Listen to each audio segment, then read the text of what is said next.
Hello everybody, this is Toni Turner and welcome to the market now as of about 1 p.m. Eastern on Friday, June the 9th. Well, we've got record highs so far again today for the Dow, the S&P 500 and the NASDAQ. Bank stocks are on fire and investors are shrugging off the surprise result in the British general election. All three major indexes are on track to end the week higher, with focus turning to the Federal Reserve's meeting this coming Wednesday, where the Fed is widely expected to raise interest rates. Traders are pricing in a 99.6% chance of a rate hike, according to the CME Group's FedWatch tool. And now let's go on to three charts that could give us some insight into the week to come. First of all, as we normally do, we're going to look at a chart of the S&P 500 SPDR, symbol SPY. This is the exchange-traded fund that closely follows our S&P 500 index. Now, when I captured this chart today, it was trading at $244.47. Earlier today, it rose to an intraday high of $245.01.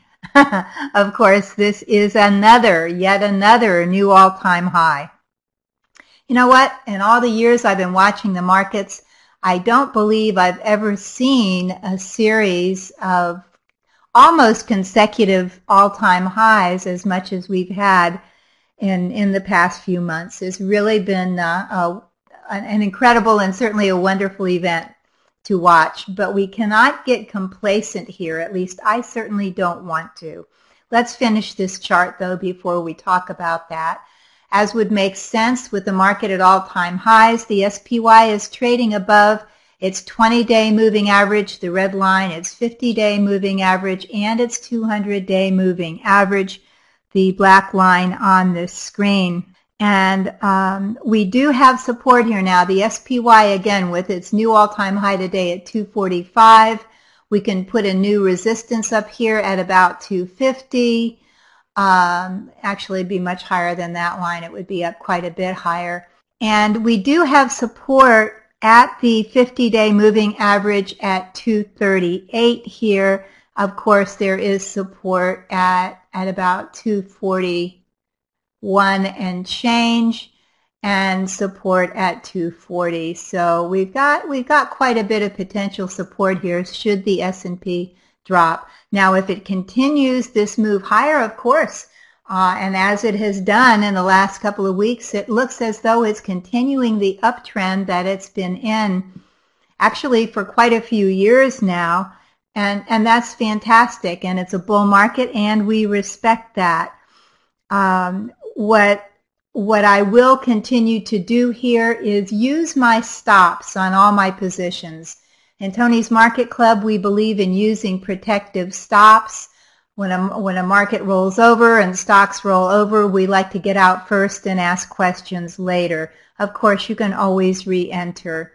But it's really important, especially at a time like this when the market keeps making new highs and new highs and new highs.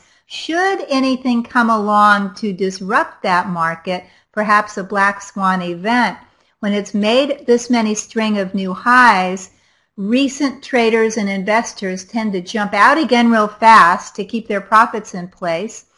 And when that happens, the market falls more quickly than it does when it's been going at a more reasonable pace.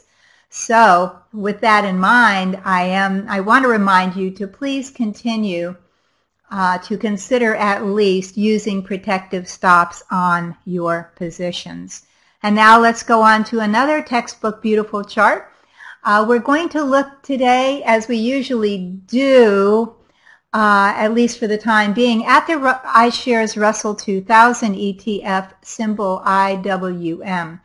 Now, as you all know, in Toni's Market Club, we watch the IWM. It is the exchange-traded fund that follows the Russell 2000 Small Cap Index.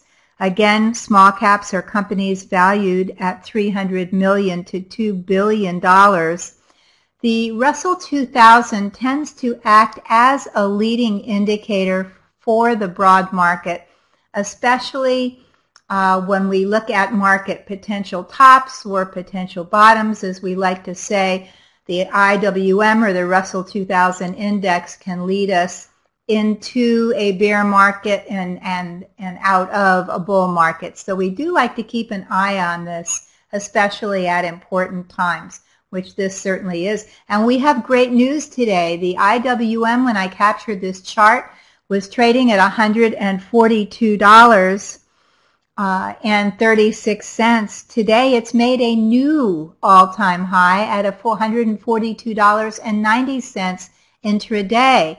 And I think I said a couple of weeks ago, if the IWM can't make it over this last high back here in April, then that was at 141.80. If it can't make it over that high, then it may definitely get knocked down by the shorts and take a leg lower. But so far today, anyway, it's breaking above these April highs right here, which will now act as potential support for the IWM, that 141.80. So if the IWM can continue to break out here next week, then that's very positive for the broad market, and it could take us into yet another uptrend. If it cannot, and if it does roll over with pressure next week, maybe even from the Fed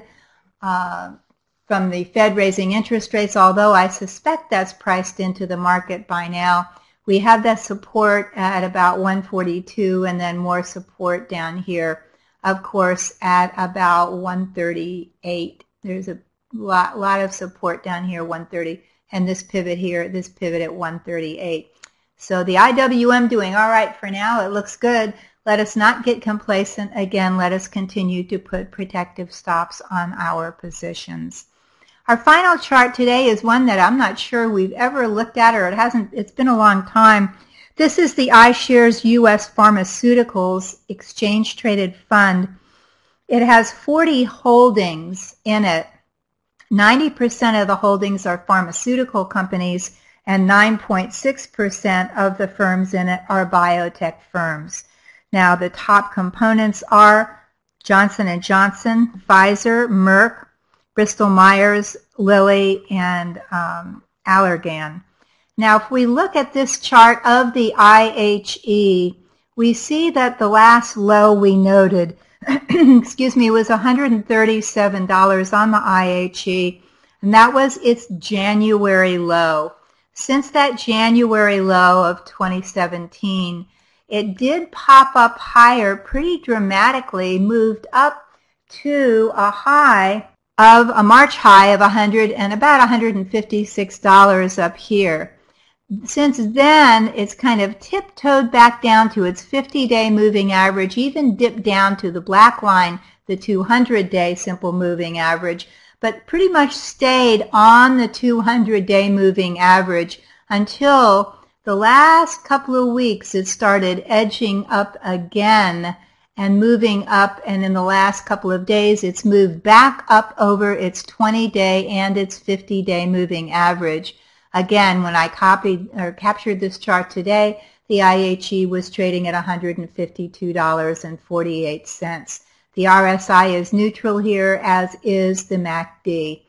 So in looking at this, it's possible in the next week or two or so that some of these ginormous tech stocks are going to take a little pause, and when they do, I kind of suspect here, especially if money gets cautious ahead of the FOMC meeting, I suspect that some money could come into the pharmaceuticals ETF. It's kind of a nice place to be over the summer. People might think of it as a nice haven to kind of hang out on when maybe we're not paying as much attention to the market.